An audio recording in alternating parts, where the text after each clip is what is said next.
This is a real estate lesson that if you want to be successful in this business over the long haul, if you just implement what I'm going to share with you, you will have more success in this business than you can think because it's actually that simple. If you want to learn what that lesson is, pay attention to this podcast/video. If you're not familiar with me, my name is Greg Helbeck. I've been a full-time entrepreneur, a real estate investor now for 10 years. I've done 500 wholesale deals, flips. I have a bunch of rentals. I got a lot of experience.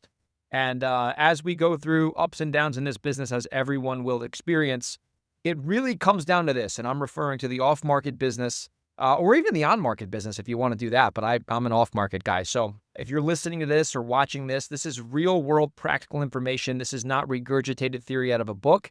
So I come on here twice a week. I either do an interview, I do a real estate lesson like today, or I break down an actual deal that I did.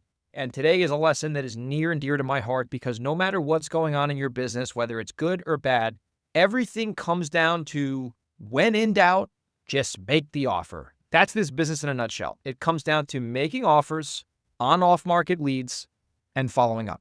If you're good at getting leads or you're capable of getting leads and you make consistent offers daily, it is impossible to not have success in this business. And when you see somebody not succeeding in this business, 9 out of 10 times, it's because they got their eye off of the ball and they did not focus on generating leads and making offers and then following up on those offers that they made. And they most likely don't track their numbers because if you look at any big business in the real estate space or any small business, anybody who's productive, if you really boil down their success, it comes down to they are making offers consistently to off-market prospects, right? When in doubt, make the offer. I'm going to share an actual example of me just making an offer about 5 minutes ago, and that's what inspired me to make this video. I found a lead in New York. It was a kind of a distressed situation. A guy inherited the property and a little bit hard to get in touch with. Spoke to him for 5 minutes last week, told him I was going to call him back, make him an offer.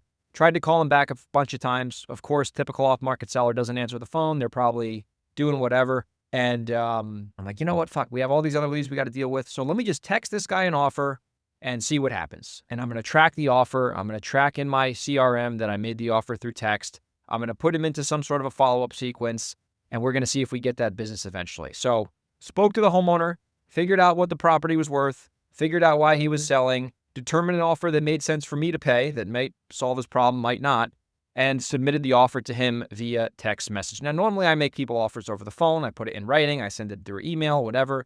But sometimes you're just not going to get people on the phone, and you got to just focus on making the offer and moving on. And you got to understand, if you want more deals and you want to have deal flow every single day, you or your team or both need to be focusing on leads, offers, follow-up. Now, not all leads are created equally.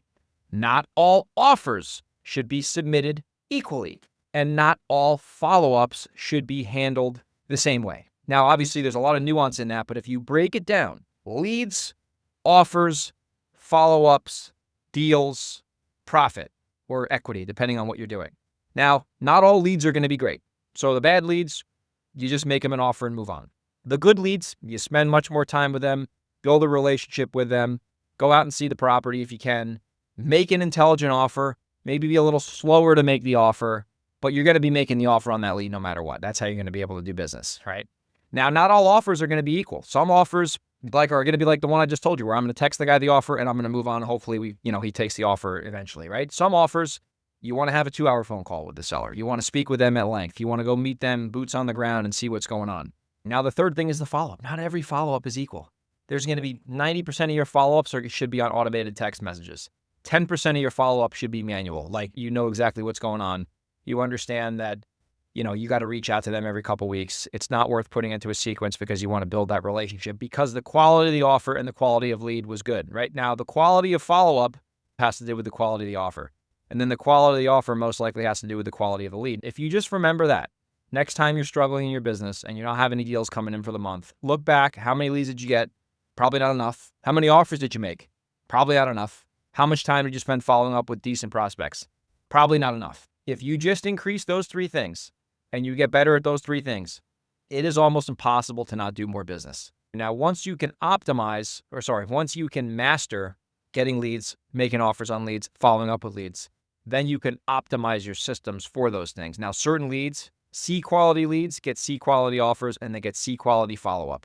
Basically, quick phone call, quick offer, track it, automated text sequence. Now a B lead, 15 minutes on the phone, 15 minutes making the offer, maybe go on the appointment, put them in some sort of a manual bi-monthly follow-up. Now A quality leads should get a quality offer, which should get a quality follow-up.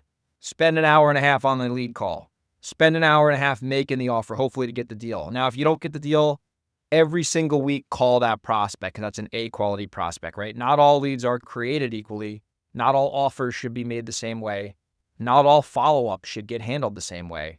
But you can't get into the weeds and start to optimize unless you're doing enough volume to get your traffic in the door via leads, offers, and follow-ups. It really just comes down to making offers. I remember 10 years ago when I wanted to get into this business and I didn't know my ass from my elbow and I never did a deal. I remember listening to a podcast. It was Joe McCall and some other guy. I forget his name. I think it might have been Jason Medley. I forget who it was, but it was a long time ago. I was a young kid, didn't have any facial hair, didn't have a house, didn't have rentals, didn't have anything. I was living in my parents' basement, quite frankly. And I remember that show. They were talking about if you want more success and you want to do deals, make more offers. And for whatever reason, it stuck to me at that time. It's like, okay, I just got to make more offers. Off market, of course. And I've taken that seriously ever since I listened to it, and it's made me very successful by just following the basics. So hopefully you got value from this. If you did, do me a favor, like the video, subscribe to the YouTube channel. If you're in the Hudson Valley, or you're in Delaware, or you're in the Seattle area, and you have a house you want to wholesale to me, I will buy your wholesale deal if the numbers make sense. Send me an email, greg@velocityhousebuyers.com, or send me a DM on Instagram at grego37, and I'll see you on the next Real Estate Weekly lesson.